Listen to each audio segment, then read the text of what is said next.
Hamas और Israel के बीच एक वॉर फ्रंट खुला हुआ है और जंग और ज्यादा भीषण होती चली जा रही है। गाजा पट्टी एक ऐसा प्रेशर कुकर बनता जा रहा है जो अगर फटा तो पूरा अरब इसकी चपेट में आ सकता है। एक तरफ आज अमेरिका के विदेश मंत्री जॉर्डन की राजधानी में मौजूद थे, तो वहीं दूसरी तरफ जॉर्डन की राजधानी में हजारों लोग इजराइल को लेकर सड़कों पर उतरे हुए थे। तुर्की, इजिप्ट और इराक में भी लोग सड़कों पर उतर आए थे। आधी दुनिया गाजा पट्टी के नाम पर उबल रही है। गाजा के चलते हालात लगातार बिगड़ते ही चले जा रहे हैं।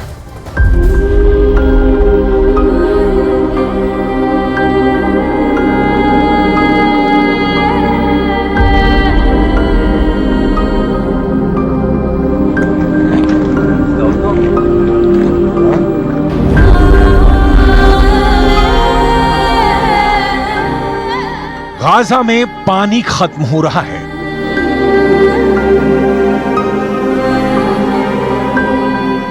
गाजा में खाना खत्म हो रहा है।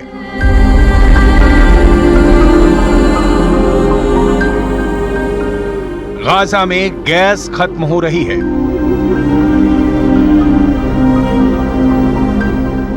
गाजा में बिजली खत्म हो चुकी है।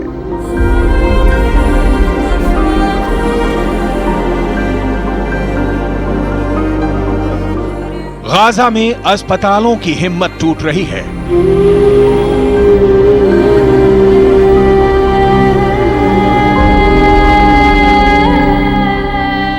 गाजा के मुर्दा घरों में लाशें ही लाशें हैं।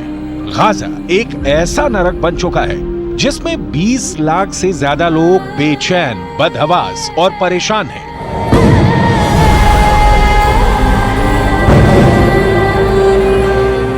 गाजा के लोग भागना चाहते हैं,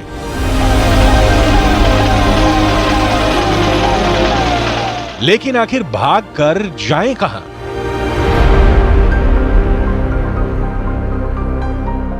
एक तरफ समंदर है, दूसरी तरफ इजराइल है।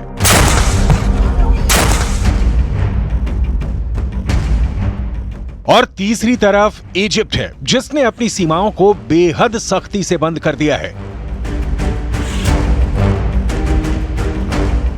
पीने के लिए अब समंदर का नमकीन पानी है। खंडहर बनते जा रहे गाजा का तापमान बढ़ता जा रहा है।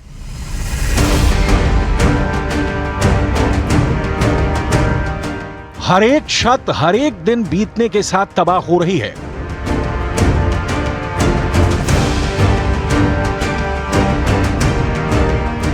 और इस खतरनाक तबाही से भी ज्यादा तबाही इजराइल के लड़ाकू विमानों के बम बरसा रहे हैं।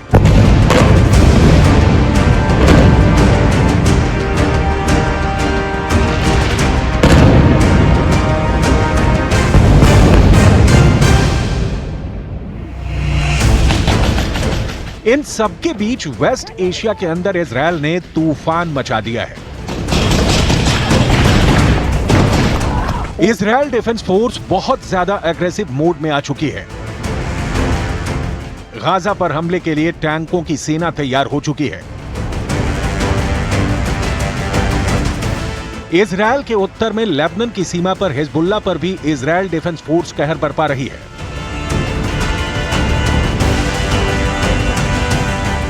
और उत्तर में ही मौजूद सीरिया के बॉर्डर पर भी इजराइल मुंह तोड़ जवाब दे रहा है।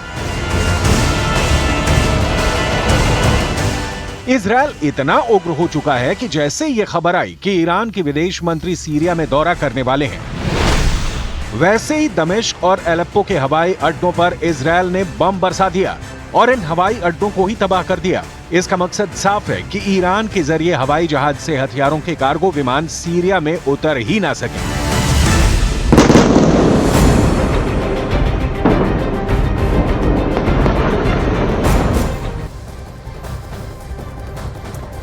क्या वर्ल्ड वॉर शुरू हो चुका है? इस सवाल का जवाब बहुत सारे एक्सपर्ट्स शायद हाँ में भी देंगे, लेकिन इस वर्ल्ड वॉर की धुरी गाजा पट्टी बन जाएगी, इसका अंदाजा किसी को भी नहीं था। इजराइल ने गाजा को सप्लाई की जाने वाली रसद सामग्री, पानी समेत अन्य सप्लाई की जो चेन है उसे काट दिया है।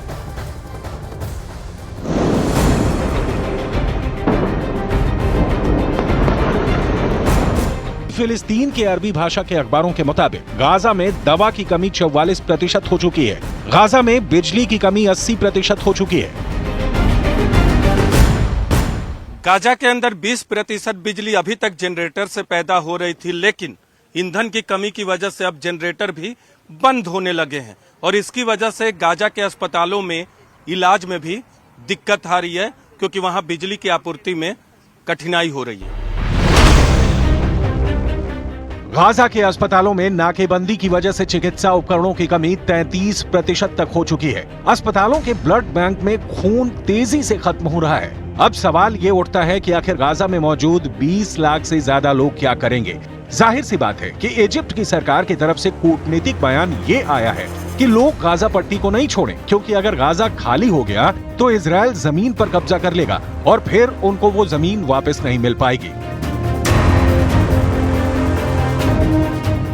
ऐसे में अगर गाजा के लोग जहां हैं वहीं रहेंगे तो जाहिर सी बात है कि फिर ये गाजा के लोग या तो ह्यूमन शील्ड बनेंगे, यानी मानव कवच बन जाएंगे, जिसका इस्तेमाल या तो हमास के लड़ाके करेंगे या फिर ये लोग भी युद्ध में शामिल हो सकते हैं। इस आशंका से इनकार नहीं किया जा सकता है कि हमास गाजा के लोगों को भी युद्ध लड़ने के लिए मजबूर कर दे।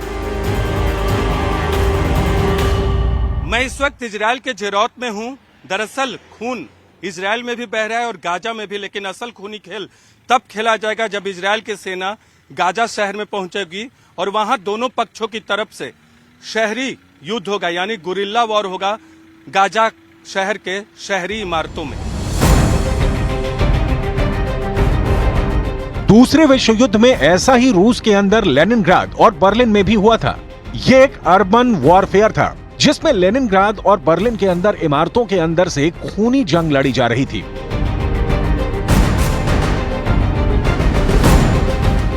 जिसमें बेहद खतरनाक जंग हुई थी। हिटलर जैसे तानाशाह की मजबूत आर्मी भी इस अर्बन वॉरफेयर यानी शहरी युद्ध को नहीं झेल सकी थी।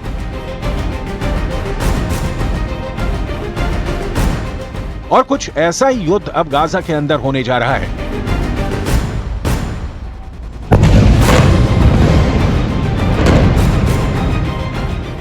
जिन इमारतों को इजरायल ने हवाई हमले करके खंडहर में तब्दील कर दिया है, उसी इमारतों के अंदर से हमास के आतंकी खतरनाक गुरिल्ला युद्ध छेड़ने वाले हैं, जिसका अंजाम क्या होगा ये कहना इतना आसान भी नहीं है।